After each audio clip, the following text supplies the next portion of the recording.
In the year 1965 in Indiana, we meet a 16-year-old girl named Sylvia Likens, and her little sister, Jenny. They are having fun at a carnival. We learn that their parents are carnival workers, and because of this, they have to move around frequently. Sylvia narrates that the carnival is the happiest place on earth for her, where she feels safe and comfortable. The story moves forward to April 1966, when a trial is underway for a very sinister crime involving Sylvia's family. We see some graphic images of scars and bruises presented in the courtroom. Shortly after, Sylvia's father is brought in for questioning. He discloses that in July 1965, he had briefly separated from his wife, during which time the children were under their mother's supervision. In a flashback to July 1965, Sylvia and Jenny are shown attending church with their mother. Dad suddenly shows up and requests Mom for a private conversation. He then asks her to accompany him to the carnival for a few months. Dad suggests they leave the two girls with a relative, so they can travel and earn money from the fair, but the mother is reluctant and worried about leaving her children with others. Meanwhile, Sylvia and Jenny head inside the church. The Reverend is giving his speech, while a woman named Gertrude is struggling with her toddler, who won't stop crying. After the church ends, Gertrude gets on the bus. She mentions to a woman that she's feeling much better on her new medication. Meanwhile, Gertrude's two daughters meet Sylvia and Jenny, and here they learn that Jenny has polio, which has left one of her legs weaker than the other. The girls get acquainted very well, and when they reach their stop, they invite Sylvia and Jenny to their home to hang out. Upon arriving at their home, they meet Gertrude's oldest daughter, Paula, who is just 1 year older than Sylvia. The two get along very well, and they hang out for a while. Paula then decides to introduce Sylvia to her boyfriend, and they leave the house. As they step outside, they encounter Paula's sister, Stephanie, with her boyfriend, Coy. On the way, a guy named Andy teases them, and Paula reveals that he is her mother's ex-boyfriend, and only 6 years older than herself. They eventually reach a supermarket, where Paula introduces Sylvia to her boyfriend, Bradley. Paula reveals that they have to hide their relationship because her boyfriend is married. Back at Gertrude's house, we see that she is financially and mentally drained from taking care of 6 kids by herself. Her husband left her a long time ago, and the family barely survives on the infrequent checks that he sends them. They mostly rely on the money she earns from ironing for the neighbors, along with Paula's part-time salary. Gertrude also suffers from asthma and is constantly sick and exhausted. A while later, Sylvia's father arrives at the house looking for his daughters and meets with Gertrude. Dad reveals that he and his wife always have to move around due to their work, and that they will be leaving again for the carnival in 2 months. Hearing this, Gertrude takes advantage of the opportunity, and offers to take his daughters in for $20 a week. Sylvia's father is a bit hesitant and worries that his wife might not agree, but Gertrude claims that she got 6 kids, 2 more won't make a difference. In the present, the prosecutor finds out that Sylvia's dad had never met Gertrude before that day, so the prosecutor criticizes him for trusting his daughters in the hands of a complete stranger. Back in August 1965, Sylvia's parents leave for work, leaving her and Jenny in the care of Gertrude. Everything seems to be going well, as Gertrude's daughters are very kind to Sylvia and Jenny, treating them like their own sisters. A few days later, Sylvia is walking home from school when she is approached by a guy named Ricky. He introduces himself to her. He seems interested in her and asks her out on a date, but she politely refuses. On the other hand, Andy shows up to meet Gertrude, and we find out that her youngest child is his son. Andy reveals that he has enlisted himself in the army, and he promises to send her money when he starts earning. He then asks her for some spare cash, as he wants to visit his brother before leaving. Gertrude responds that she doesn't have any money, and hearing this, Andy suddenly slaps her. But he immediately apologizes to her, and the two have vigorous intercourse. After they are done, she reluctantly lends him $20 that Sylvia's father gave her as an advance. In the evening, Paula comes home very late, so her mother begins scolding her, and asks her not to hang out with Bradley anymore. The two begin to argue, and Gertrude eventually slaps her daughter, prompting her to leave in tears. In the background, one of her sons is being cruel and not feeding the dog, barely letting him get a bite. Later, Paula is in her room crying when Sylvia comes to comfort her. Paula tells her that she is pregnant with Bradley's baby, but since he is married, she does not know what to do. She asks Sylvia to promise not to tell anyone until she figures out how to handle the situation, and Sylvia agrees to keep her secret safe. The following morning, Gertrude checks her mail, and realizes that the $20 Sylvia's father was supposed to give her every week is missing. This makes her very angry, so when the kids come home from school, she tells all of them to go upstairs, except for Sylvia and Jenny. She then takes the two of them to the basement, and informs them that their father didn't send her any checks, and that she took care of them for nothing. Gertrude orders both to lean over, and first beats Jenny, who screams in pain because of her polio. Seeing this, Sylvia pleads with the woman not to touch her sister and says she will take her beating as well. Gertrude ends up beating her twice and claims that she really needs that money, and is in a dire situation. Here Gertrude warns that if their father delays in sending the money, she will punish them again.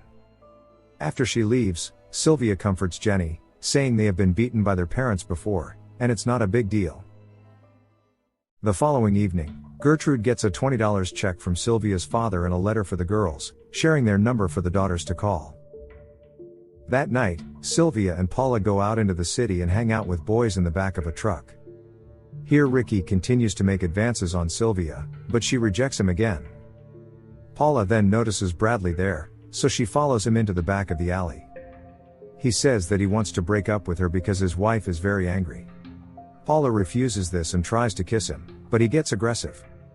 Sylvia tries to stop Bradley, and reveals that Paula is pregnant with his child. This shocks Bradley and he immediately leaves the scene. Meanwhile, Paula gets very angry at Sylvia for exposing her truth, and says that she will have to pay for this. They also notice that Ricky has been overhearing the whole conversation. Later, Paula arrives home in tears, and she tells Gertrude that Sylvia is spreading lies about her, telling everyone that she sleeps around with guys. Gertrude gets upset to hear this, and assures her daughter that she will handle the situation. The next day, after returning from church, Gertrude gathers all the children in the living room. She demands that Sylvia apologize for spreading lies about Paula. Sylvia is confused and claims her innocence, but she still apologizes. However, Gertrude is still not satisfied, so she asks her little brat son Johnny to hold back Sylvia and give Paula the chance to settle her scores. Paula slaps Sylvia and pushes her to the ground. She hurts Sylvia badly that she even hurts her own wrists. The movie then cuts to September 1965. Coy tells Paula's sister, Stephanie, that he heard Paula is pregnant. Stephanie learns that a lot of people talk about it. Later on, Sylvia meets a boy named Eric who seems interested in her. She genuinely wants to talk to him, but since Stephanie is nearby, she leaves without saying a word. We also see that Paula's pregnancy is becoming well known throughout the whole school. After school, Jenny tells Sylvia that they should call their parents, as she found the letter with their number in the trash. Turns out Gertrude decided not to share the letter with the sisters. In the meantime, Ricky shows up at Gertrude's house, and begins smoking with her. Gertrude says that she knows he likes Sylvia, making him blush. She tries to flirt with him, but is interrupted by the arrival of Paula, who seems distressed. Meanwhile, Jenny and Sylvia finally talk with their parents, and state that Gertrude is awfully strict. They try to explain further, but suddenly Gertrude's children see them, so they hang up immediately.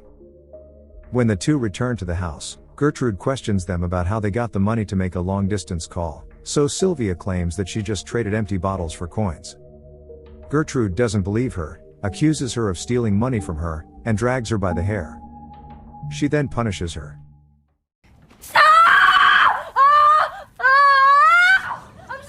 Sylvia's screams are overheard by the neighbors, but they decide not to get involved. A few days later, at the church picnic, Eric approaches Sylvia once again, and invites her to hang out. She agrees and spends some time with him, which makes Ricky very jealous. Sylvia then asks Ricky if he has told anyone about Paula's pregnancy, and the latter denies it, but since he is the only other person who knows about the secret, she doubts him. Meanwhile, Andy asks Gertrude about the rumor of Paula being pregnant, and she claims that it's just lies spread by Sylvia. She says that ever since Sylvia came to her house, she has only been creating problems, and it seems like she is the one who is pregnant. Later, Andy approaches Sylvia for the first time, casually warning her about Gertrude's anger, and asks Sylvia not to come between her and her kids. Gertrude notices this interaction from a distance. Later, when Sylvia returns home with Eric, the whole family, including Ricky, is waiting for her in the living room. Gertrude accuses her of telling more lies and, even worse, flirting with Andy.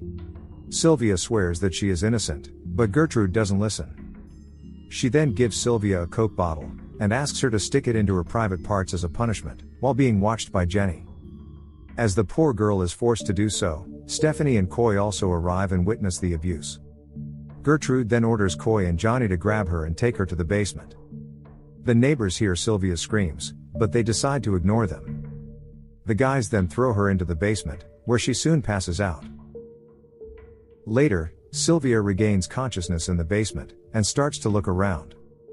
She hallucinates happily being on a carousel with her sister. Jenny then comes down to give her water, but she is quickly called away to a family meeting. In the meeting, Gertrude tells Jenny that their parents had to extend their trip for one more month until November, but the checks will come weekly. She instructs her kids to tell everyone that Sylvia was sent to a juvenile detention center. Jenny then asks how long her sister will be in the basement, and Gertrude replies that Sylvia will remain there until she learns her lesson. After the meeting, Paula goes down to the basement and offers Sylvia some water and soup. She feels bad for what Sylvia is going through, and tells her that it will only be for a very short time. In the following days, the little brat Johnny begins bringing the neighborhood children to the basement, so they can join in the torture and humiliation of Sylvia. The other kids are scared, but Gertrude's kids claim that this is punishment. Even worse, Johnny burns Sylvia with a cigarette, and encourages others to do the same.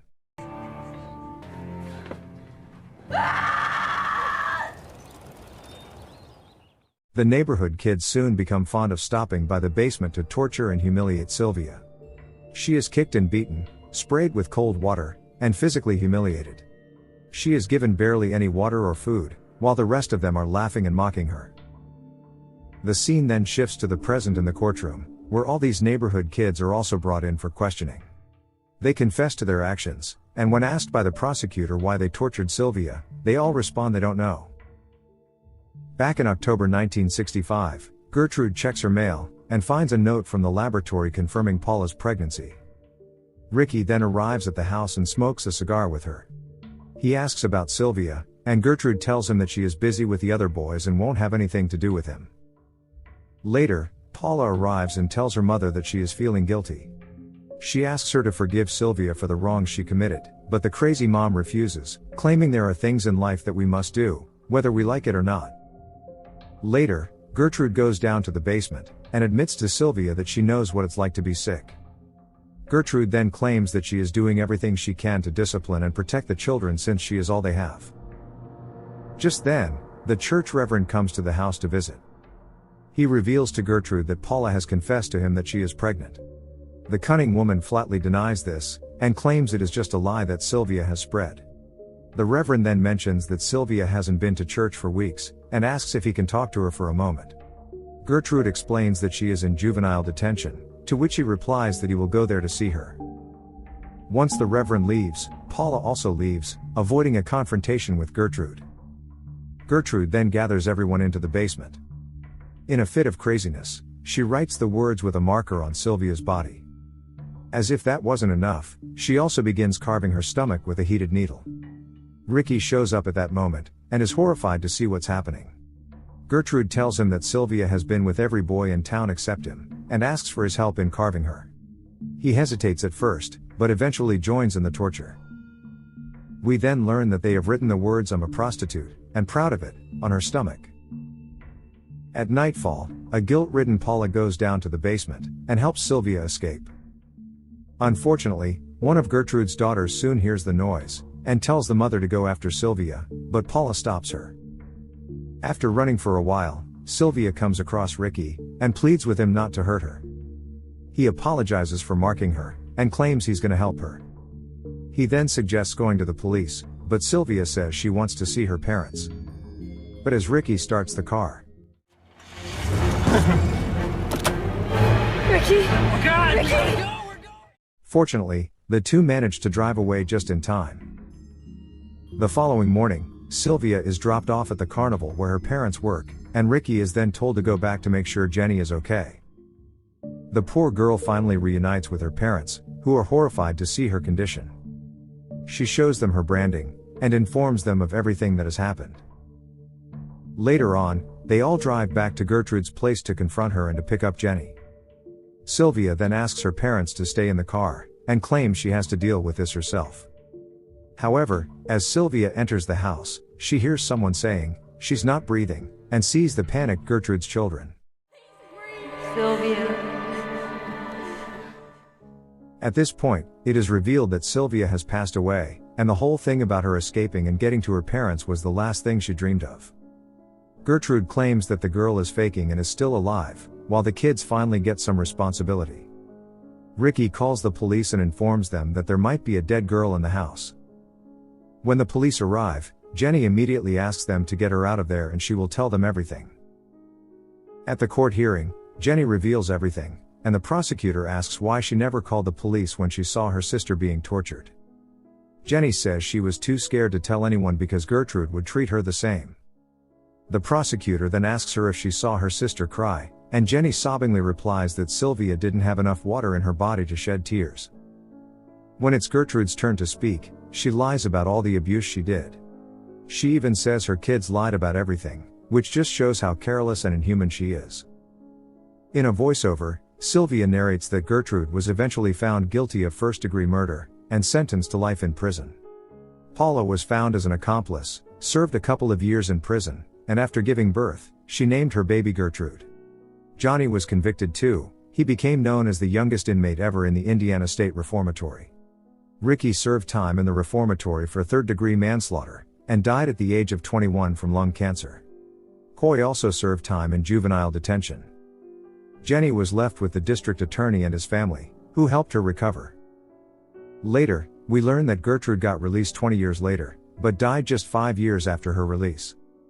In her prison cell, Gertrude sees the ghost of Sylvia, and tries to apologize for her actions. Before the film ends, we see Sylvia go back to the carnival,